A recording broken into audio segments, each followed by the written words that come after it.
fellow canners. Thanks for joining me today. I'm Lisa Bishop with Grab Your Jars, and today I'm going to show you how to make salsa from raw tomatoes. So salsa is a little bit different than some of the other recipes that I've made. When you are canning tomatoes, you are working with acidity, and usually when you can tomatoes, you can use a boiling bath water because of the acidity in the tomatoes. When you're making spaghetti sauce or salsa and adding other ingredients, you are changing the acidity of your tomatoes. So in order to can these safely, I'm going to follow a very tried and true recipe. Where do you find these tried and true recipes? So let me recommend that you go online and you Google college extensions canning. Those three words, college extensions canning. There are many colleges that study, research, and test recipes with canning. And this is where we find our canning recipes for salsa. It's really important when you're making salsa not to adjust the amounts of the ingredients in your recipe. There's a few things you can change up, and I'll tell you what those are. But if it calls for 15 pounds of tomatoes and 6 onions, don't change up those amounts. That will affect the acidity of your recipe, and that could have a less safe outcome for you. So to start with, my ingredients, of course, are my raw tomatoes. I use garlic, I use onions, I use a lot of jalapenos. Jalapenos, by the way, are considered short peppers. So if you get a recipe that calls for short peppers are generally any kind of a hot pepper. It's your jalapenos, it's your serrano peppers, it's just any kind of a hot, short, usually less than 3-inch peppers. My recipe also calls for long peppers, and long peppers are a longer pepper that usually are milder than the hot peppers. I actually have hatch green chilies from New Mexico that we purchased from a local farm stand here not too long ago. We have roasted them, we have peeled them, and they're ready to, we had them in the freezer, so I just pulled those out. Those are my long peppers. Long peppers could be wax peppers, poblano peppers, any other long type of pepper. So those are the differences in the peppers.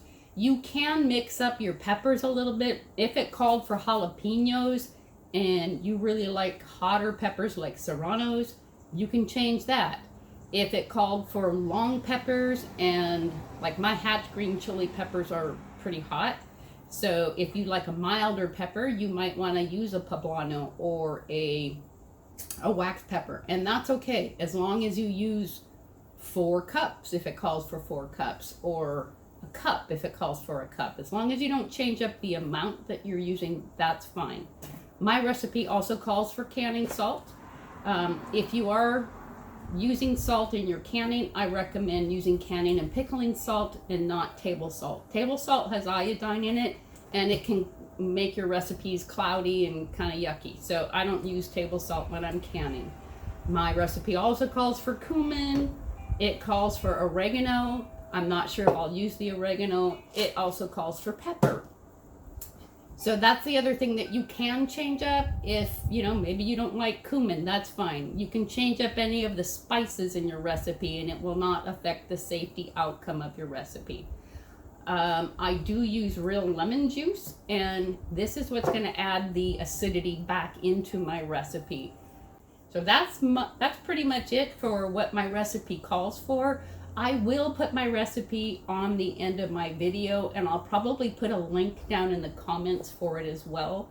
And I know I said I'd put some canning extension links at the end of my video, but I'll probably also put those in the comments so you can just click on link. Tomatoes that our recipe calls for are paste tomatoes. Paste tomatoes are usually Romas or plum, or they're called sauce tomatoes or pear tomatoes. But generally speaking, they're all oblong shaped. They have far fewer seeds, less juice. They have thicker walls on them than other types of tomatoes. And these are really nice tomatoes for sauces, spaghetti sauce, salsas, that type of thing. They cook up very well, and their flavor actually gets better when you cook them, where other varieties of tomatoes that aren't necessarily paste tomatoes, kind of, they're made for eating fresh and not for cooking. The items that you see here are the items I'm generally going to use for canning. I'm always going to have my jar lifters. A funnel is pretty much a must-have. This is my favorite little pot for scooping and pouring. You're going to have your canning lids that are washed and clean. I happen to have this cool little magnetic lid lifter. If you don't have that, no big deal. Just use a knife to flip them out so you don't burn your fingers.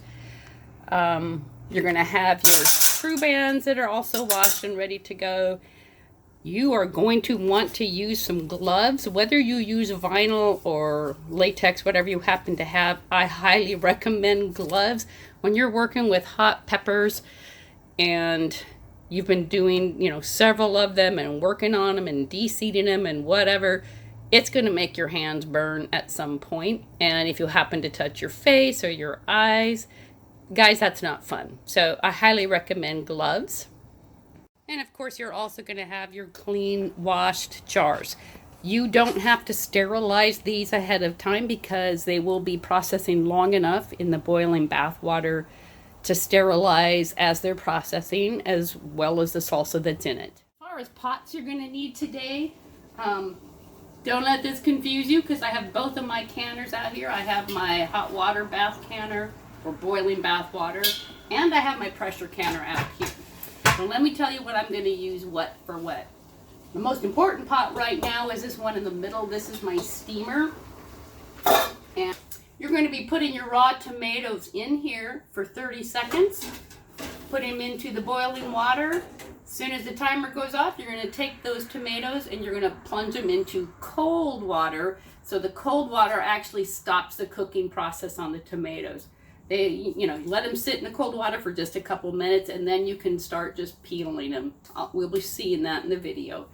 So that's what I'm using this pot for.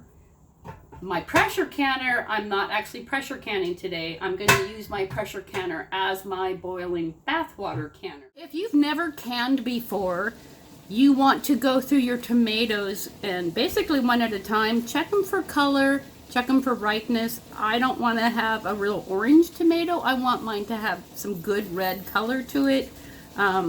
This tomato is actually okay. It's got a lot of give to it.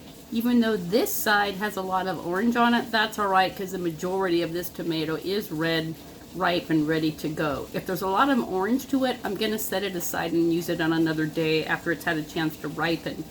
This tomato actually has a little bit of what we call tomato end rot because these came from an organic farm. I'm totally fine with this. After I get these peeled and cored, I'm just going to cut that end off because the rest of this tomato is perfectly fine. Steamer pot here is boiling, so I'm going to go ahead and put some tomatoes in. I like to just take them in a bowl and kind of pour them away from me so I'm not getting splattered. And I'm going to set my timer for 30 seconds. Timer's going off. I'm going to take these out. And I like to have a pot that I put under this so that when I walk it over to my sink that I have filled with cold water, I'm not dripping all over the place. You can see that I've got my tomatoes cooling here in icy cold water.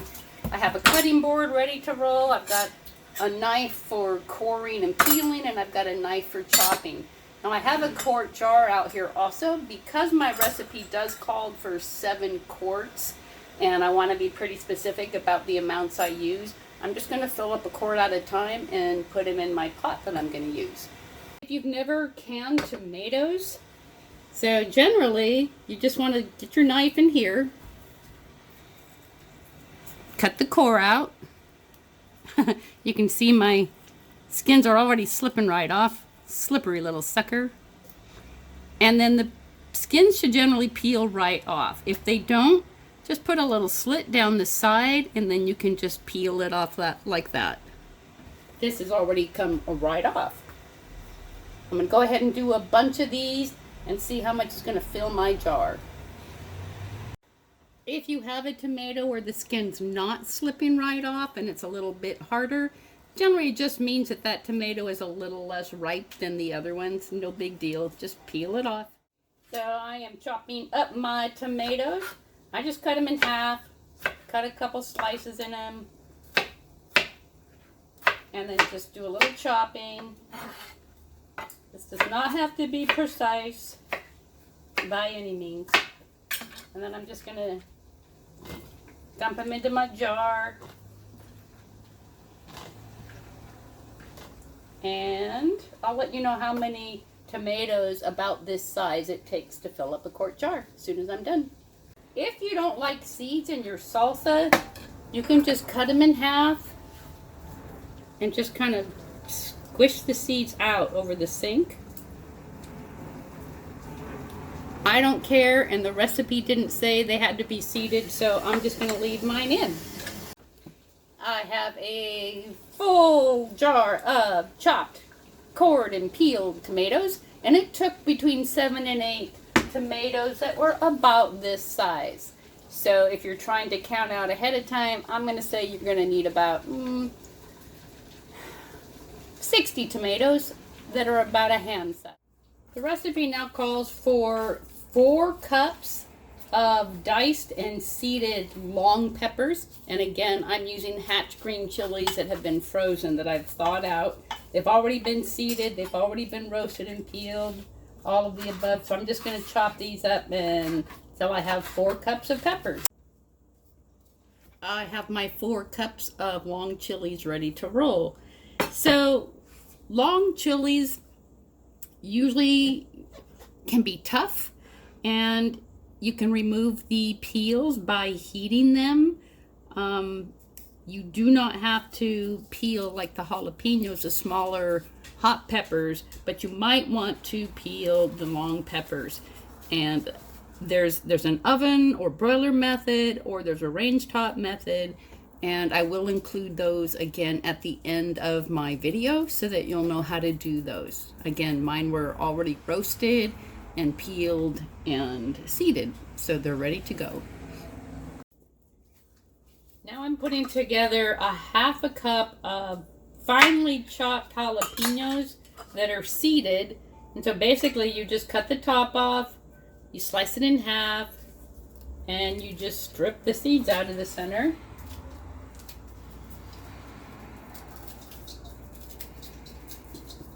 And that's it. It's a seeded jalapeno. I'm going to actually throw them in my little chopper that I have over here.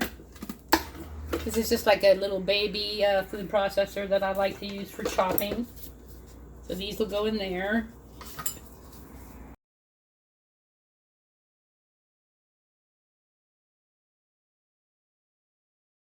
I'm going to go ahead and put my half a cup of diced and seeded jalapeno peppers into the pot. It calls for 6 cloves of garlic, and if you've never seen this hack for peeling garlic, stay tuned. I didn't learn this till I was 60. How did I possibly go through most of my life without knowing this garlic hack? Just smash them.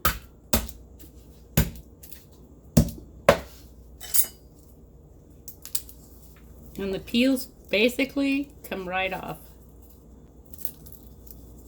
And then I'm going to go ahead and put these also in my chopper. It's 5 cups of chopped onions, and I'm going to use my old dinosaur of a food processor for that.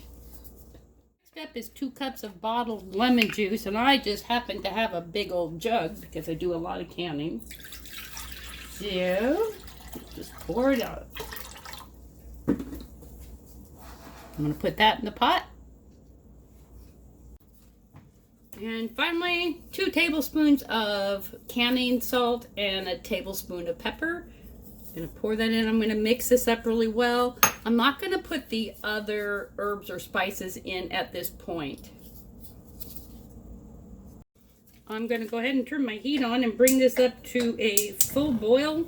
Once I get this up to a full boil, I'm going to simmer it for 10 minutes. That looks pretty tasty. You want to stir this frequently, and as with my pot, I want to use either a stainless steel, a wood, or a plastic spoon when I'm working with the tomatoes here, so that the metal that I'm using doesn't affect the flavor. While I'm waiting for my salsa to come to a boil here, I've actually filled my boiling bathwater pot with water, and I'm getting that going, so this is at a nice rolling full boil when my salsa is ready to go into the pot. I do have a rack that goes in the bottom of my canner, and that keeps the jars off the bottom. If I didn't have a rack, you can, because this is just a boiling bathwater method, you can always use just a large pot, put a folded up towel on the bottom, and just use that. As long as it has a lid, you can use that as a boiling bathwater. It has to cover the jars by at least an inch of water, preferably 2. So that's just something to keep in mind if you're looking for a pot and don't have a boiling bathwater canner. I've got my pot to a boil now, so I'm going to turn the heat down and just simmer it for 10 minutes. My salsa has simmered for 10 minutes, so now I can go ahead and add my spices. So I've got 2 or 3 tablespoons of fresh cilantro that I'm going to put in. I've got 2 tablespoons of cumin, and I've got some oregano, 3 tablespoons of oregano that I'm going to put in. I'm going to stir this in, and I'm going to let it simmer for another 20 minutes. I've got about 5 minutes left until my salsa's done, so I'm going to go ahead and get some boiling water on my lids right now so I can soften up those rims. I took my salsa off the stove. I set my pot here in the sink. I'm filling my nice clean jars to within about a ½ inch from the top, the rim.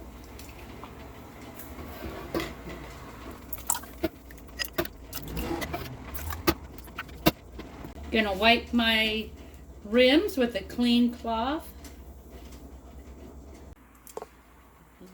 Lids are going on.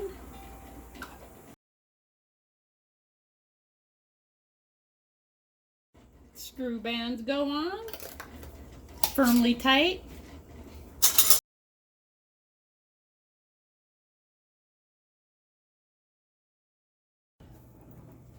I've put all my jars in my pot because I'm using my pressure canner as a boiling bath water. I was able to put in 2 layers of jars, and I do have a rack between the layers so they're not touching each other.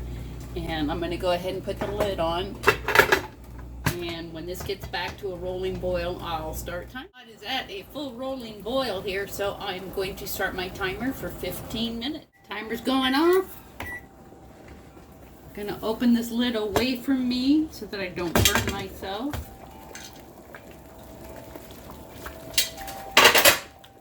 And turn my heat off and take my jars out.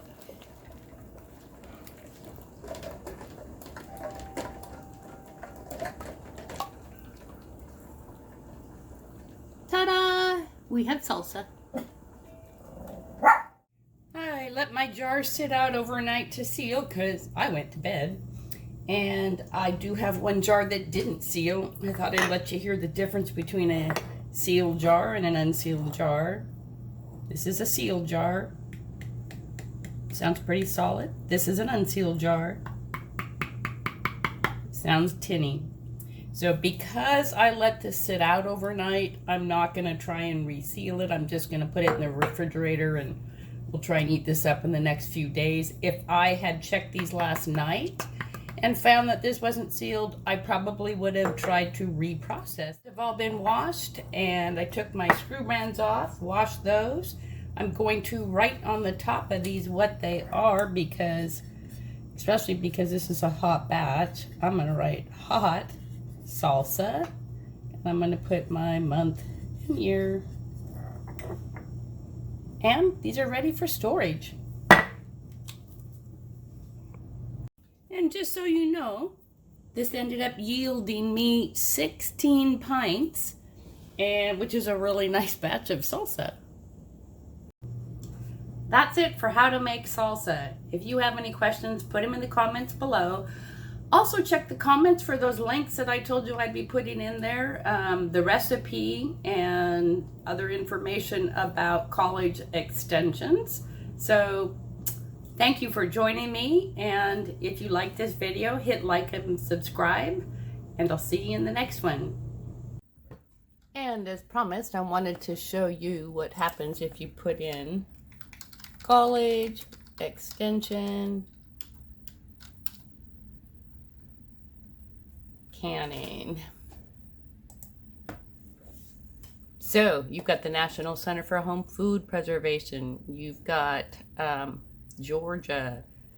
You have Clemson University, also in Georgia. You've got Carolina. I mean, so many options. Penn State. These people really research and test all kinds of recipes and stuff for canning because they want all of us to be safe. This is the National Center for Home Food Preservation, which I actually go to a lot. You can come down to the how-to section, how to can, how to freeze, how to dry. These guys have some great information. So if you ever have any questions or you want to find recipes that you know have been tested and tried, just go ahead and Google that.